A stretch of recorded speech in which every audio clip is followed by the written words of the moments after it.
అద్భుతమైనటువంటి నీ సన్నిధానములో నీ పాదాల చెంత మేమందరం చేరి ఉన్నాం. నువ్వు దర్శించే దేవుడు నాయన, తాకే దేవుడు, స్వస్థపరిచే దేవుడు నాయన, శారీరకంగాను మానసికంగాను ధైర్యాన్నిచ్చే దేవుడు నాయన. ఇదిగో నీ ప్రియబిడ్డలు నీ మందిరంలో ఉన్నారు. ఎవరైతే ప్రభు నీ సహాయాన్ని కోరుతున్నారు, ఎవరైతే నీ యొక్క సహాయాన్ని అడుగుతున్నారు నాయన, నిన్ను వేడుకుంటున్నారు, బిడ్డల హస్తాలను పట్టుకోమని ప్రార్థిస్తావు. నాయన కష్టాల నుండి, ఇబ్బందుల నుండి, అనారోగ్యాల నుంచి నీ బిడ్డలను విడిపించండి నాయన. వాటి కన్నీటి హృదయాన్ని మీరు చూడండి. ప్రతి వారి యొక్క బాష్ప బిందులు తుడిచివేస్తానన్నావు. నీ బిడ్డల బాష్ప బిందులు తుడిచివేయి. మా ఆరాధనకు యోగ్యుడు, అర్హుడు నాయన. మనసారా నిన్ను ఆరాధించిన నీ ప్రియబిడ్డలందరినీ నీ కృపలో వర్ధిల్లా చేయండి. కొద్ది సమయము నీ మాటల ద్వారా మాతో మాట్లాడి సహాయం చేయండి. ఈ చిన్న ప్రార్థన ఆలకించి అంగీకరించు. ఏ బ్రతిమలు వేడుకుంటున్నామా పరమ తండ్రి, ఆమేన్. చాలా సంతోషం. దేవుని నామానికి మరొకసారి వందనాలు తెలియచేస్తూ, దేవుని యొక్క మహాకృపను బట్టి మనందరం ఈరోజు వరకు కూడా క్షేమంగా ఉన్నాం, ఆరోగ్యంగా ఉన్నాం. మరింతగా దేవుని యొక్క కృపలో వర్ధిల్లేటువంటి పరిస్థితులకు మనందరం కూడా వెళ్ళడానికి ప్రయత్నం చేద్దాం. అన్నిటికన్నా దేవుని యొక్క కృప గొప్పదని గ్రహించి దేవుని యొక్క సన్నిధానంలో ఎదిగే వారిగా ఉందాం. దేవుని యొక్క వాక్యమును చదువుకుందాం. పరిశుద్ధ బైబిల్ గ్రంథాన్ని ఓపెన్ చేద్దాం. ఆదికాండము 22వ అధ్యాయం 11వ వచనాన్ని చదువుకుందాం. ఆదికాండ గ్రంథము 22వ అధ్యాయము 11వ వచనం. యెహోవా దూత పరలోకము నుండి అబ్రహామా, అబ్రహామా అని అతన్ని పిలిచాను. అందుకతడు చిత్తము ప్రభువా అనేను. అప్పుడు ఆయన, ఆ చిన్నవాని మీద చెయ్యి వేయకుము, అతన్ని ఏమీయూ చేయకుము. నీవుకు ఒక్కడయున్న నీ కుమారుని నాకియ్య వెనుతీయలేదు కనుక నీవు దేవునికి భయపడువాడవని ఇందువలన నాకు కనబడుచున్నదని అనేను. దేవునికి స్తోత్రం, హల్లెలూయా. ప్రభునందు ప్రియులారా, మనము చదువుకున్నటువంటి వాక్య భాగంలో దేవుడైన యెహోవా అబ్రహామును పిలుస్తున్నటువంటి సందర్భం. ఈ అధ్యాయం అంతా కూడా మనం చదివితే దేవుని పట్ల అబ్రహాముకున్నటువంటి విశ్వాసము, దేవుని పట్ల అబ్రహాముకున్నటువంటి భయము, భక్తి, ఎంతగా దేవునిని ప్రేమించగలిగాడు అనే విషయాలు మనకు అర్థమవుతాయి. 22వ అధ్యాయము 1వ వచనం చదువుకుంటే, ఆ సంగతులు జరిగిన తర్వాత దేవుడు అబ్రహామును పరిశోధించెను అని వ్రాయబడింది. ఏ సంగతులు జరిగిన తరువాత, ఆ సంగతులైన తరువాత అనేటువంటి మాట మనం చదివిన తరువాత ఏ సంగతులు అనేటువంటి డౌట్ మనకు రావాలి. ఏ సంగతులు అయ్యాయో తెలుసుకోవాలంటే 21వ అధ్యాయము 20వ అధ్యాయము చదవాలి. దాని ముందు చాలా సందర్భాల్లో బైబిల్ గ్రంథంలో అయితే అనే మాట కనబడుతుంది. అయితే అనే మాట కనబడిందంటే దాని ముందు చదవాల్సినటువంటి అవసరం ఉంది. దాని ముందు ఏం జరిగిందో అది చదివి అయితే అన్న తర్వాత నుంచి మనం చదువుకుంటే అర్థమవుతుంది. ఈ సంగతులు జరిగిన తర్వాత దేవుడు అబ్రహామును పరిశోధించనని వ్రాయబడి ఉంది. అబ్రహామును పరిశోధించాడట. ఏ సంగతులైన తర్వాత అంటే మనందరికీ తెలుసు, అబ్రహాము గారికి బిడ్డలు లేనప్పుడు దేవుణ్ణి అడిగాడు. దేవుడు ఇస్తానని వాగ్దానం చేశాడు. దేవుడు వెళ్ళమన్న చోటుకి వెళ్ళాడు. దేవుడు ఏ విధంగా చెప్పాడో ఆ విధంగా చేయడానికి ప్రయత్నం చేశాడు. ఆ తదుపరి ఆ సంగతులైన తరువాత అంతేకాదు, అబ్రహాము అడిగినటువంటి కుమారుని దేవుడు అనుగ్రహించాడు. కుమారుని పెంచారు, పెద్దోడయ్యాడు.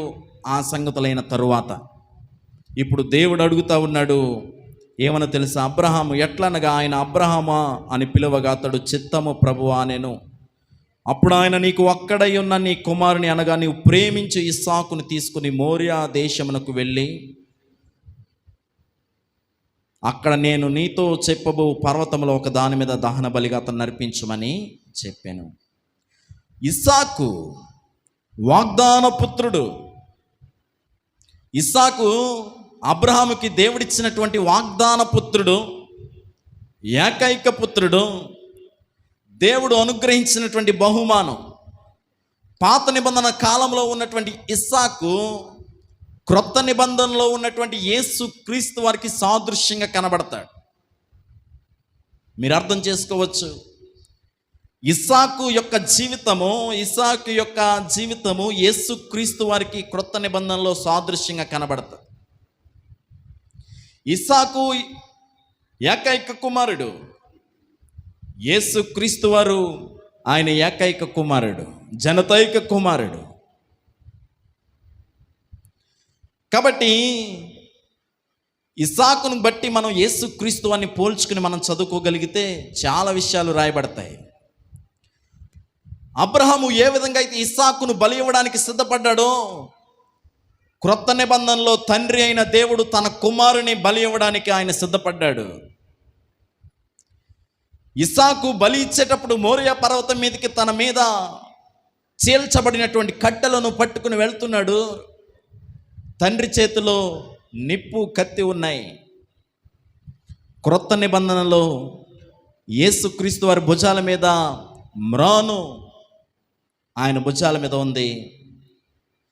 ఆయనను వధించడానికి, కుమారుని వధించడానికి దేవుని చేతిలో ఇదిగో ఆయన ఆయుధం పట్టుకున్నాడు. తన కుమారుని అతడే నలుగొట్టాడు. ఈ విషయాలన్నీ కూడా మనం పోల్చి చూసుకుంటే యేసు క్రీస్తు వారికి సాదృశ్యంగా కనబడుతున్నాడు.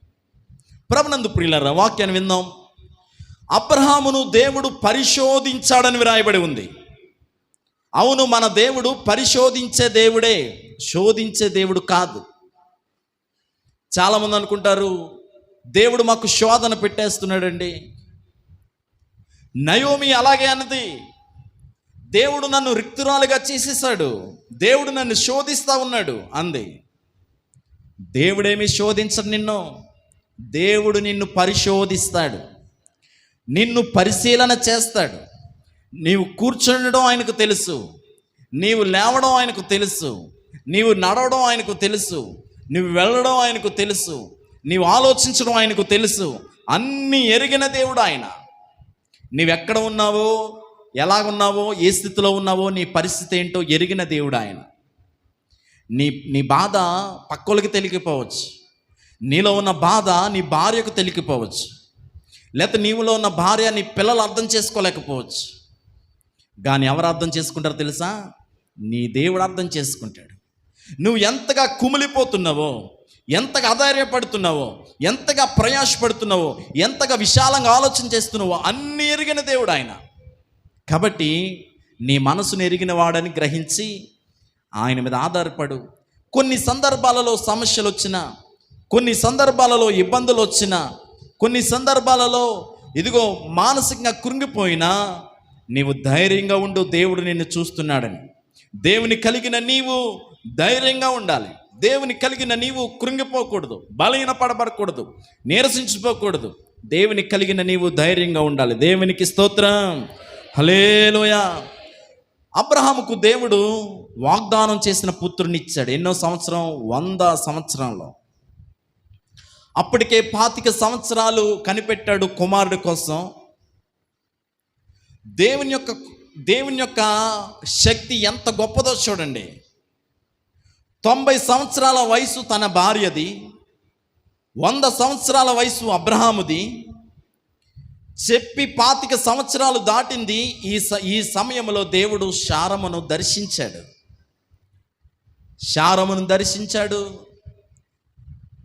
ఆ యొక్క స్త్రీ ధర్మము నిలిచిపోయినప్పటికీ దేవుడు అద్భుతం చేశాడు. అద్భుతంగా దేవుడు వారికి గర్భఫలాన్ని ఇచ్చాడు. దేవునికి స్తోత్రం. దేవునికి అసాధ్యమైనదంటూ ఏది లేదు. డాక్టర్లు కాదంటారేమో, ఇది ఎవరి వలన కాదండి అంటారు, లేకపోతే ఇన్ని మందులు వాడామో ఇంక నయం కాదంటారు, ఇంకా ఫలితమే లేదంటారు. కానీ దేవునికి అసాధ్యమైనదంటే ఏది లేదు. 38 సంవత్సరాలుగా పడి ఉన్నవాడు కోనేటి గట్టున, 38 సంవత్సరాలుగా తోడుకుపోయిన నరాలు, ఇదిగో అసలు కదలలేని శరీరం, ఒకే చోట ఉండిపోయాడు, పడుకుండిపోయాడు, అలాగా లేవడం లేదు, కదలడం లేదు. అలాంటి దీన స్థితిలో ఉన్నటువంటి ఆ వ్యక్తి దగ్గరికి వెళ్ళి యేసయ్య స్వస్థపరిచారు. 38 సంవత్సరాలుగా పడి ఉన్న వ్యక్తి దెగ్గున లేచి తన పరిపెత్తుకుని ఇంటికి వెళ్ళిపోయాడు. దేవునికి స్తోత్రం. ఆయనకు అసాధ్యమైనది ఏదీ లేదు. 12 సంవత్సరాల రక్తస్రావం కలిగిన స్త్రీ స్వస్థత పడింది. ఆయనకు అసాధ్యమైనది ఏదీ లేదు. దేవుని కృప ఎంత గొప్ప, దేవుని శక్తి ఎంత గొప్పదో చూడండి. అబ్రహాముకు పిల్లలు లేనప్పుడు దేవుడు నీకు ఇదిగో లెక్క పెట్టలేనంత విస్తారమైనటువంటి సంతానాన్ని ఇస్తానన్నాడు. వయసు అయిపోయినప్పటికీ నీ దేవుడు అద్భుతం చేశాడు, కుమారుని అనుగ్రహించాడు. అప్పుడు శారమ్మ నోటిలో నవ్వు పుట్టింది.